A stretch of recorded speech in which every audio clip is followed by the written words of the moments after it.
E hoje iniciamos o julgamento e as conclusões das importantes ações penais relacionadas à tentativa de golpe de Estado de 8 de janeiro de 2023. Sempre dentro do devido processo legal, do respeito à ampla defesa e contraditório, inadmitindo qualquer ingerência interna ou externa na independência do Poder Judiciário.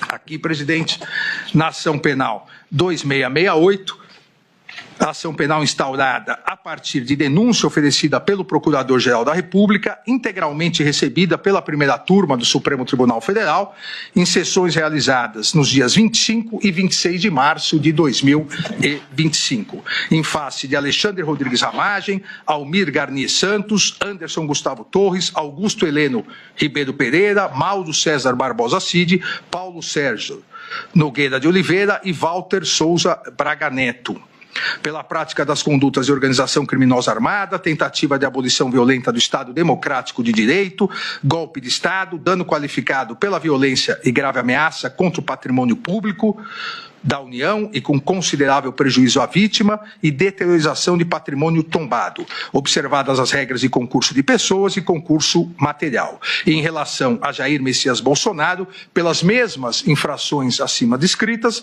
e a imputação específica de liderar a organização criminosa. Essa denúncia foi por unanimidade recebida.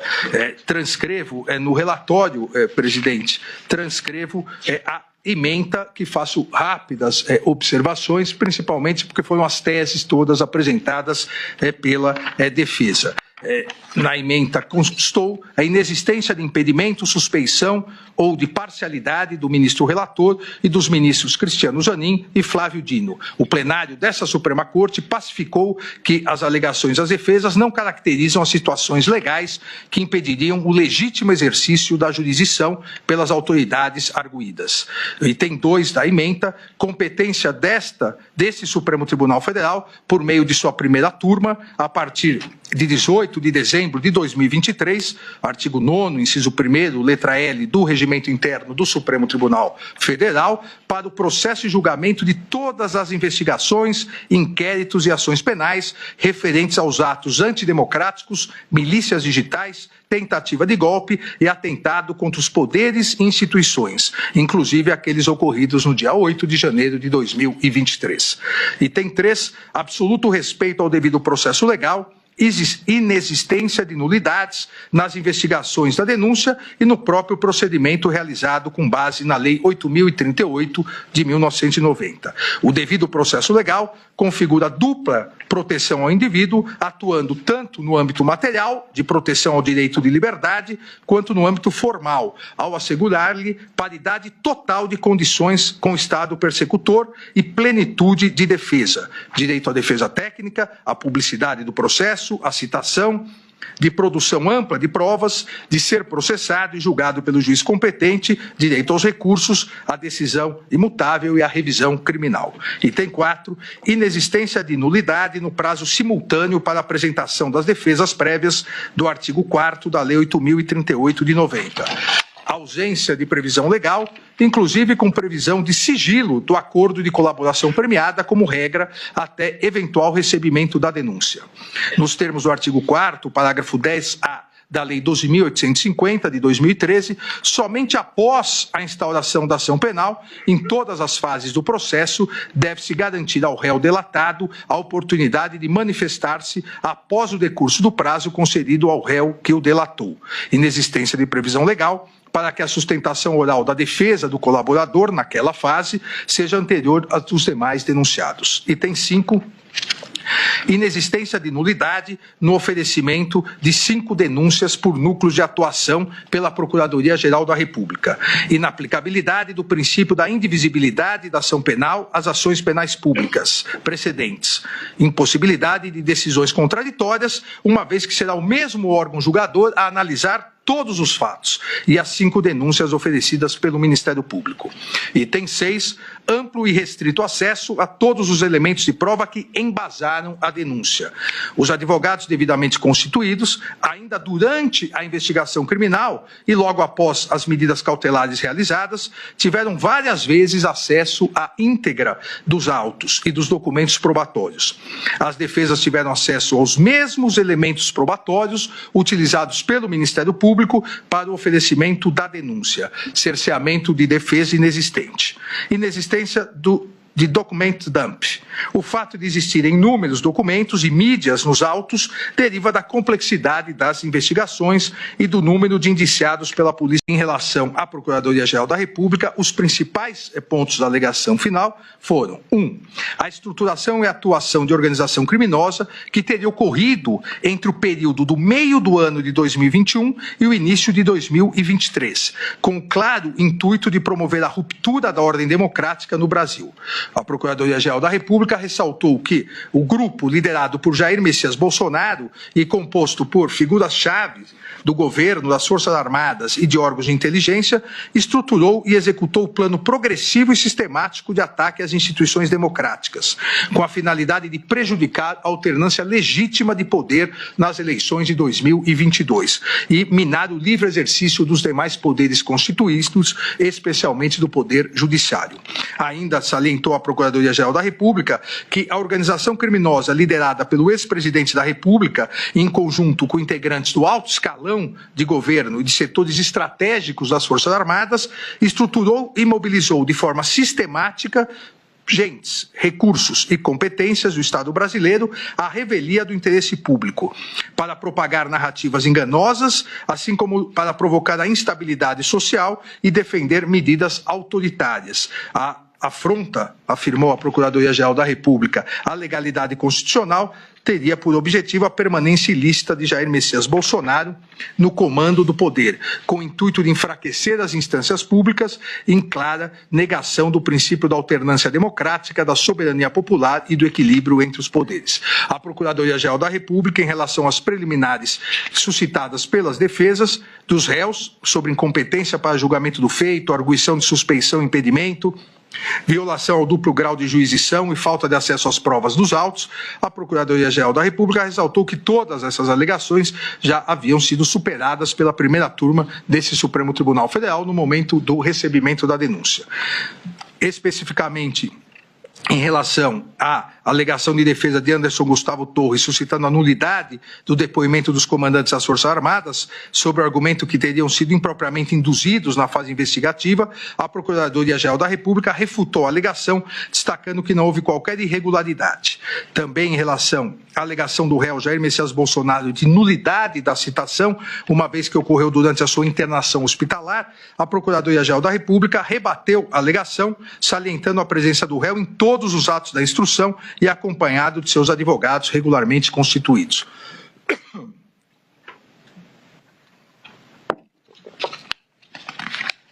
Ainda a Procuradoria-Geral da República alegou que a instrução processual reforçou a existência de todos os manuscritos, arquivos digitais, planilhas, discursos prontos e trocas de mensagens sobre o plano de ruptura da ordem democrática que haviam sido apreendidos pela Polícia Federal durante as investigações, como, por exemplo, o documento Operação 142. Da mesma forma, ressaltou a Procuradoria-Geral da República que as testemunhas ouvidas em juízo, principalmente os ex-comandantes do Exército e da Aeronáutica, confirmaram que lhes foram apresentadas minutas que decretavam medidas de exceção e não se ajustavam às hipóteses constitucionais e de consequências impensáveis no Estado Democrático de Direito, assim como confirmaram terem sido, disse a Procuradoria-Geral da República, pressionados a aderir ao plano golpista, inclusive sofrendo ataques virtuais. A Procuradoria-Geral da República afirmou ainda em suas alegações finais estarem configurados os crimes de golpe de Estado e restrição do livre exercício dos poderes constitucionais. E quanto ao golpe de Estado, disse a Procuradoria-Geral da República, a materialidade delitiva foi comprovada pela sequência dos atos de ruptura com a normalidade do processo sucessório. A organização criminosa teria implementado narrativa enganosa, visando descredibilizar publicamente o sistema eletrônico de votação, a partir do uso de recursos e agentes públicos e mobilizando integrantes das Forças Armadas do Estado brasileiro para prejudicar a livre manifestação da vontade popular, assim como para apoiar uma forma de gestão desvinculada do processo eleitoral após a derrota às urnas. A partir disso, a Procuradoria-Geral da República enumera as provas sequenciais e que, segundo o órgão acusador, confirmariam essa hipótese.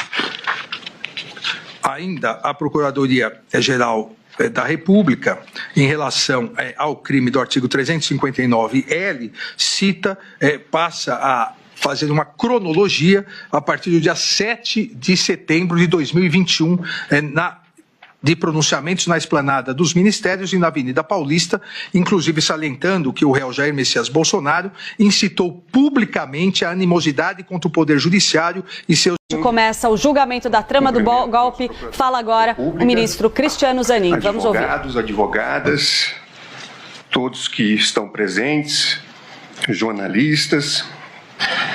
Antes de apregoar o processo pautado para julgamento, para melhor organizar os trabalhos, repasso algumas orientações e explicações sobre o rito do julgamento. Inicialmente, a presente sessão está sendo reproduzida pela TV Justiça, como forma de dar transparência a esse julgamento, da mesma forma que esta corte já realizou com outros processos. Sendo assim, seguindo a liturgia desse Supremo Tribunal Federal, esclareço que não é permitido o uso de aparelho celular para filmar este julgamento.